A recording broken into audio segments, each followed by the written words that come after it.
आज उत्तर प्रदेश के दौरे पर जाएंगे प्रधानमंत्री मोदी। बुंदेलखंड एक्सप्रेसवे का करेंगे उद्घाटन। पीएम मोदी ने ट्वीट कर कहा, बुंदेलखंड के लोगों के लिए विशेष दिन। 296 किलोमीटर लंबा है बुंदेलखंड एक्सप्रेसवे। चित्रकूट के भरतकूप से शुरू होकर इटावा होते हुए कुदरौल के पास आगरा लखनऊ मार्ग से मिलता है एक्सप्रेसवे।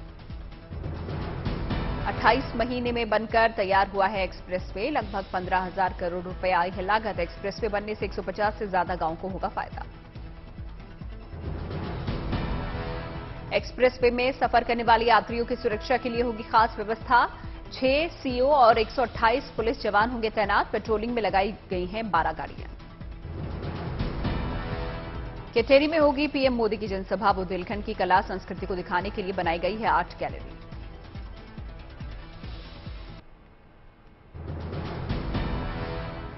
लोकसभा स्पीकर ओम बिरला आज सभी राजनीतिक दलों के प्रतिनिधियों के साथ करेंगे बैठक। मानसून सत्र के एजेंडे पर होगी चर्चा।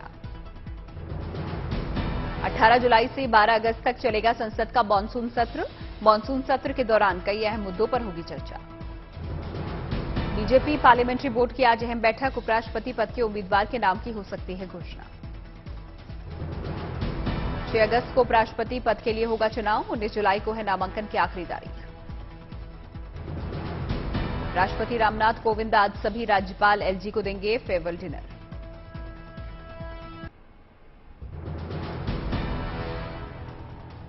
मथुरा की श्रीकृष्ण जन्मभूमि और ईदगाह विवाद पर आज कोर्ट में सुनवाई। आ सकता है बड़ा फैसला। उत्तर प्रदेश में आज से चलेगा दस्तक अभियान। संक्रामक रोग से पीड़ित मरीजों की होगी पहचान। आम आदमी पार्टी की पॉलिटिकल अफेयर्स कमेटी की अहम बैठक। राष्ट्रपति उम्मीदवार के समर्थन पर होगी चर्चा। दिल्ली नगर निगम ने पूरी दिल्ली में आज से संपत्ति कर की एक समान दरें की लागू। सुप्रीम कोर्ट के चीफ जस्टिस एनवी रमन्ना आज राजस्थान विधानसभा में डिजिटल म्यूजियम का करेंगे उद्घाटन।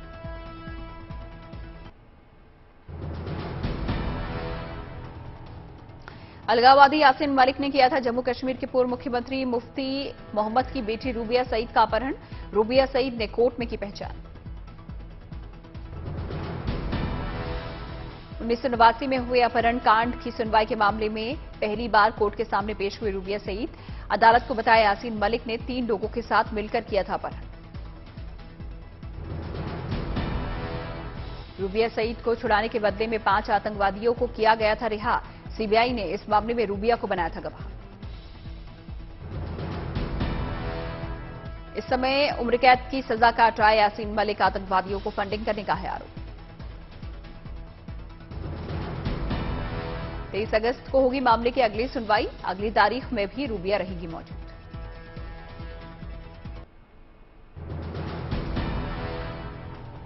पटना के फुलवारी शरीफ टेरर मॉड्यूल मामले में एक और गिरफ्तारी। पूछताछ में हुए कई अहम खुलासे। 2023 में सीधे जिहाद की थी साजिश। गजवाए हिंद ग्रुप से जुड़े थे कई पाकिस्तानी। टारगेट पर थे इस्लाम विरोधी। पटना के टेरर नेटवर्क में मिला आतंकी के अड्डे का रेंट एग्रीमेंट। मोहम्मद जलालुद्दीन ने परवेज को किराए पर दिया था मकान। पुलिस की पूछताछ में पटना टेरर आरोपियों का कबूलनामा। फिजिकल फिटनेस के नाम पर देते थे हथियारों की ट्रेनिंग। पटना एसएसपी के बयान पर बीजेपी और जेडीयू में तनातनी। जेडीयू बोली आरएसएस पर टिप्पणी करने वाले कई लोग मंत्री बने बैठे हैं।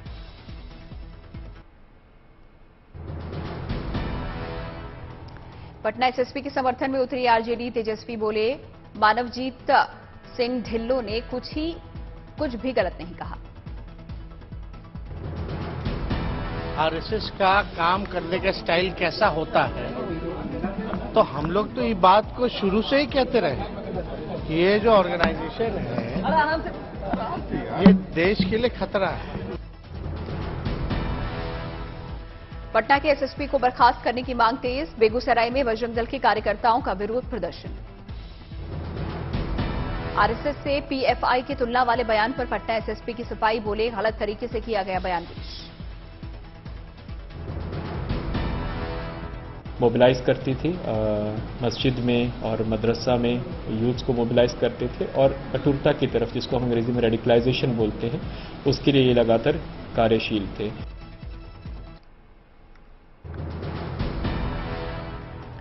भड़काऊ बयान देने वाले खादिम गौहर चिश्ती की बड़ी मुश्किलें, अजमेर की अदालत ने 22 जुलाई तक पुलिस कस्टडी में भेजा। गौहर चिश्ती की कुंडली खंगालने की तैयारी में अजमेर पुलिस, कॉल डिटेल्स के जरिए पीएफआई से संबंधों के सुरागों की तलाश जारी। लखनऊ के लुलु मॉल में हिंदू संगठनों ने टाला सुंदरकांड का पाठ, नमाज पर तनातनी के बाद प्रशासन ने बढ़ाई सुरक्षा। लुलु मॉल में नमाज का वीडियो वायरल होने के बाद केस दर्ज, पुलिस ने जल्द कार्रवाई का दिया भरोसा। वाराणसी में ज्ञानवापी मामले में 18 जुलाई को अगली सुनवाई, हिंदू पक्ष ने पूरी की दलील। ज्ञानवापी मस्जिद में शिवलिंग की पूजा को लेकर सुप्रीम कोर्ट में नई अर्जी, सावन के महीने में भोले बाबा की आराधना की मांगी इजाजत।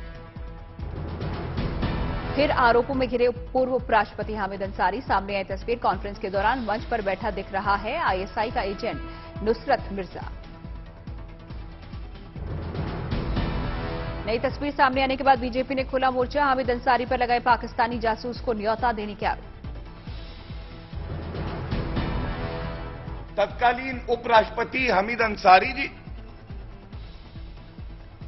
और ये देखिए मंच पे, कहीं और नहीं। ऑल इंडिया बार एसोसिएशन के अध्यक्ष ने जारी की तस्वीर, कहा 2009 के कॉन्फ्रेंस में आया था पाकिस्तानी जासूस नुसरत मिर्जा।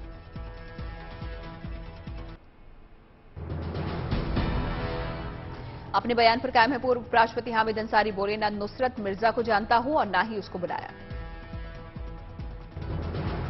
औरंगाबाद का नाम संभाजीनगर करने के उद्धव कैबिनेट के फैसले को सीएम शिंदे ने कहा गैर कानूनी, मंत्रिमंडल की बैठक में फिर से मिलेगी मंजूरी। महाराष्ट्र में बीजेपी शिंदे गुट की नई सियासी लामबंदी, राज ठाकरे से मिले देवेंद्र फडणवीस, एमएनएस विधायक को मंत्रिमंडल में शामिल करने के कयास। मध्य प्रदेश के दौरे पर पहुंची एनडीए की राष्ट्रपति उम्मीदवार द्रौपदी मुर्मू, शिवराज सिंह चौहान ने भोपाल में किया स्वागत। राष्ट्रपति चुनाव को लेकर समाजवादी पार्टी गठबंधन में फूट, ओम प्रकाश राजभर ने किया एनडीए प्रत्याशी द्रौपदी मुर्मू को समर्थन का ऐलान।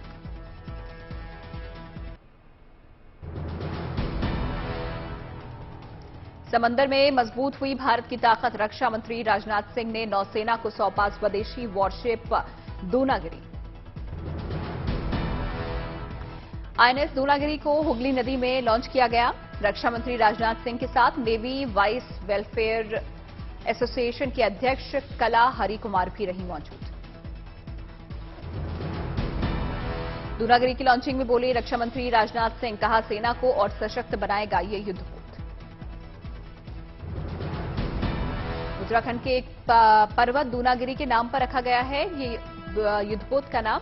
युद्धपोत में 75% हथियार, उपकरण और सिस्टम स्वदेशी अत्याधुनिक हथियारों से लैस है आईएनएस दूनागिरी। नौसेना के पुराने दूनागिरी एएसडब्ल्यू फ्रिगेट का नया अवतार है ये युद्धपोत। पुराना दूनागिरी 33 साल की सेवाएं पूरा करने के बाद साल 2010 में हो गया था रिटायर।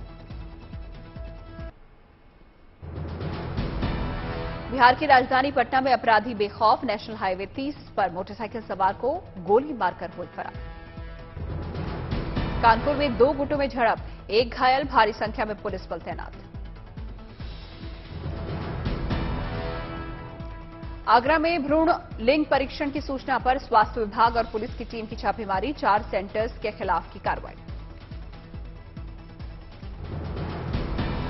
तेलंगाना सरकार ने इमामों और मुइज्जिनों की सैलरी के लिए 17 करोड़ के फंड को दी मंजूरी। केंद्रीय मंत्री नारायण राणे और भागवत कराड़ में मुंबई में फ्यूलिंग इंडिया 2022 कार्यक्रम में लिया हिस्सा।